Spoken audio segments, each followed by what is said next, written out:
नमस्कार दोस्तों, मैं संगीता जी दमन आप सभी का स्वागत करती हूँ आप सबके अपने चैनल संगीता जी दमन में।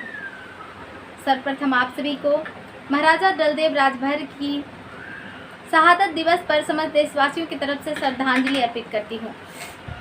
दोस्तों, आप सभी को इतिहास महाराजा दलदेव राजभर के इतिहास के बारे में कुछ बात करना चाहती हूँ, तो प्लीज़ वीडियो के लास्ट तक बने रहिएगा। इतिहास के अनुसार 11वीं सदी में उत्तर भारत का लगभग क्षेत्र श्रावस्ती सम्राट सुहेल देव राजभर की राज्य में था, परंतु 12वीं सदी आते आते मुसलमानों के आतंक से भरों की राज्य व्यवस्था काफ़ी प्रभावित हुई। यहाँ तक कि हरदोई के भर राजा हरदेव को स्वर्णों की मदद से मुसलमानों ने पराजित किया और जबरन भरों को मुसलमान बनाने की अभियान छेड़ दिया। उन्हें जबरन धर्म परिवर्तन करने पर मजबूर किया गया।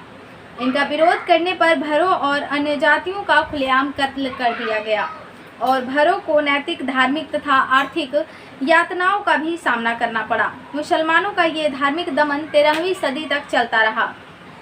आत्मरक्षा करने के लिए लोग भर जाति यहाँ वहाँ पलायन होने लगे और उनकी राज्य सत्ता इस तरह कमज़ोर हो गई। 14वीं सदी के अंतिम वर्षों में भरसिव राजा एक बार फिर संगठित हुए और उन्होंने अपनी शक्ति बढ़ाई। 15वीं सदी आते आते भर राजा दलदेव ने मुसलमानों की शर की राजवंश विशेषकर जौनपुर के शासक इब्राहिम शाह सरकी के धार्मिक अत्याचारों के विरुद्ध महाराजा दलदेव ने रायबरेली के रसिक वैस राजपूत से सहायता प्राप्त कर जनपद में अपनी राज्य सत्ता हासिल की। राजा दलदेव ने सभी भरसिव राजाओं के नेता बन चुके थे, जिन्होंने डलमऊ को अपनी राजधानी बनाई और वहीं अपना किला बनाकर रहने लगे। बलदेव रायबरेली के राजा बने।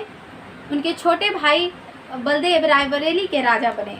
तब रायबरेली का नाम भरसिव के आधार पर भरौली था, फिर बाद में रायबरेली हो गया। समय बीतने के साथ साथ भरों के नेतृत्व में एक होकर मुसलमानों से लोहा लेने की तैयारी करने लगे। दोस्तों, जब एक बार राजा दलदेव जंगल में शिकार खेलने गए थे, उस जंगल से होकर इब्राहिम शाह सरकी के एक मुलाजिम सैयद बाबा हाजी की पुत्री सलमा पालकी में बैठकर कहीं जा रही थी। संयोगवश वह बहुत ही खूबसूरत थी। राजा दलदेव उसकी सुंदरता पर मोहित हो गए। सच्चाई तो यह भी है, पर इसमें संदेह नहीं कि राजा दलदेव के हुक्म पर सलमा डलमऊ के किले पर लाई गई थी। दलदेव सलमा से विवाह भी करना चाहते थे। उन्होंने इसका संदेश भी भेजा था, पर सैयद बाबा हाजी अपना फरियाद लेकर इब्राहिम शाह सरकी के पास आए। इस बात से पता चलता है कि राजा दलदेव इब्राहिम शाह सरकी राजा दलदेव के व्यक्तिगत बल वीरता से काफ़ी परिचित था और उसमें आक्रमण करने का साहस नहीं था। उसे बताया गया कि रायबरेली भरों के नेतृत्व में एक ताकतवर राज्य बन गया है। वहाँ 25 किलों का निर्माण हो चुका है। सभी हिंदू जातियों उनके सेना के अंग बन चुके हैं। राजा हरदेव के साम्राज्य के पतन के बाद सारे भर सरदार रायबरेली में जुट चुके हैं। उसमें हिंदुओं की अन्य जातियों के नौजवान को एक साथ मिला लिया गया है। ऐसी ताकतवर सेना से लड़ना जोखिम भरा काम होगा। यहाँ जौनपुर में सबसे केरार का किला और मंदिर तोड़ा गया था और तभी से भरसिव मुसलमानों के खून के प्यासे हो गए थे। इस दशा में रायबरेली पर धावा बोलना सही नहीं होगा। तब सुल्तान ने अपनी मंत्रियों को राज दरबार में सोच विचार करने के लिए बुलाया। तब तक सरकी समाज में पंडितों का समावेश हो चुका था और पंडितों ने बताया कि भर एक बहादुर जाति है और अभी होली का त्यौहार चल रहा है।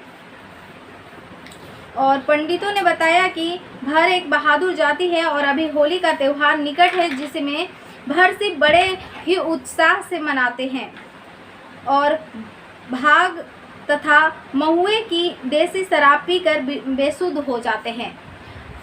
उनकी सेना और प्रजा भी यही हालत होती है और सबसे बड़ी बात है कि वो लोग इस दिन तलवार नहीं उठाते हैं। अगर इस अवसर का इस अवसर का फ़ायदा उठाया जाए, आक्रमण किया जाए तो विजय अवश्य ही प्राप्त हो सकता है। इब्राहिम शाह सर्की को यह तरकीब बहुत पसंद आया और उन्होंने वही किया। रायबरेली गजेटिया के अनुसार